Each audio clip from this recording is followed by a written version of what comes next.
Сәлем достар, бүгінгі видеода гуляш тағамын дайындайтын боламыз. Және гуляшқа гарнир, күріш және қарақұмықтан дайындаймыз. Достар, егер видео ұнаса, каналға тіркеліп, лайк басып, комментарий жазып, қоңырауша белгісін басып қойыңыздар. Достар, ендеше тағамымызды дайындауды бастаймыз. Тағамымызға керек ингредиенттердің тізімін описание бөліміне жазып қалдырамын. Ендеше қазанымызды отқа қойып, қыздырып, 60 мл сұйық майымызды құямыз. Және алдын ала жуып тазартып, турап алған етімізді қуыратын боламыз.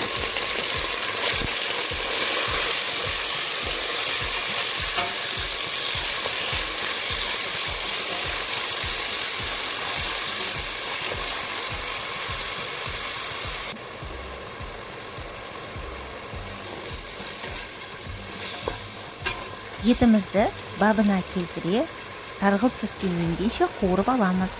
Және турап дайындап алған ақпиязымызды қуырамыз. Достар, егер сіздер көкөністердің көп болғанын қаламасаңыздар, грамын азайтсаңыздар болады. Алдын ала үпкіштен өткізіп дайындалып алған сәбізімізді қазанымызға салып қуыратын боламыз. Достар, гуляш тағамын ұсынарда жанына өзіңіздің қалаған гарниріңізді дайындасаңыз болады. Және теңіз тұзын қолданамыз.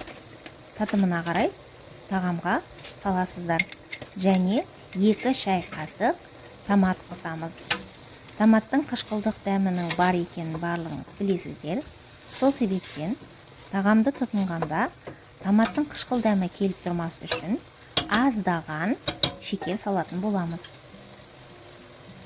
Достар, менің каналымда гарнирге күріш, қарақұмық толық дайындалған рецепті видеосы бар. Және ол видеоны сіздерге сілтемесін қалдырып кететін боламын.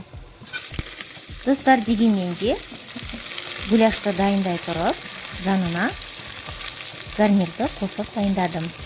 Қазанымызға сұйық майды құйып, қарақұмықты қуырып аламыз. Татымына қарай тұз саламыз. Және мен сары май қосып салғанды ұнатамын. Сіздер де дайындап көріңіздер. Өте дәмді гарнир болып шығады. Достар, татымына қарай теңіз тұзынан гарнирге де салатын боламыз. Ендеше су құямыз. Суды гарнирдің бетін жауып тұратындай етіп құйып аласыздар.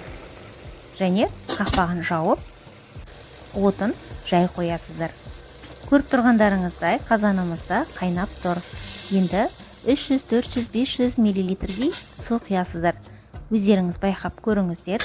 Қазанның қақпағын жауып қоямыз. 40 минут, 45 минуттың жобасында етіміз пісіп шығуы керек. Гарниріміз дайын болды. Ендеше 1 шай қасық сары майымызды салып, бетін жауып қоямыз. Өз буында бабына келіп, жұмсақ болып пісіп, дайын тұратын болады. Достар, гуляштың дайындалып тұрғанына 40 минут өтті. Ендеше қақпағын ашып, тұзын көретін боламыз. Және гарнирге күрішті дайындайтын боламыз.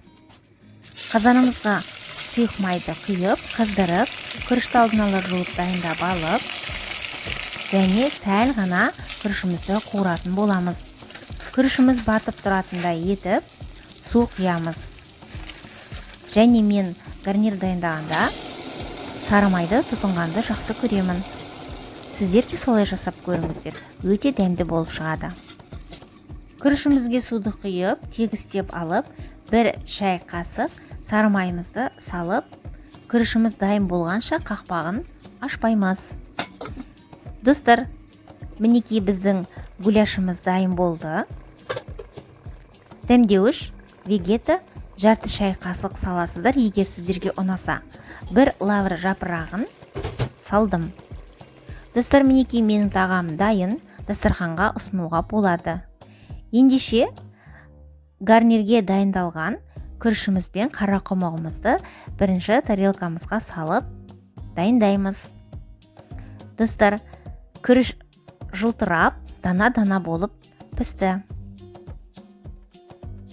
Достар, келесі видеода бауырды қуыру тәсіліммен бөлісетін боламын.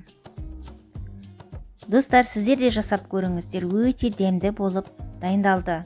Егер видео ұнаса, каналға тіркеліп, лайк басып, комментарий жазып, пікірлеріңізбен бөлісе отырыңыздар. Сіздермен болған Қарлығаш. Келесі видеода кездескенше.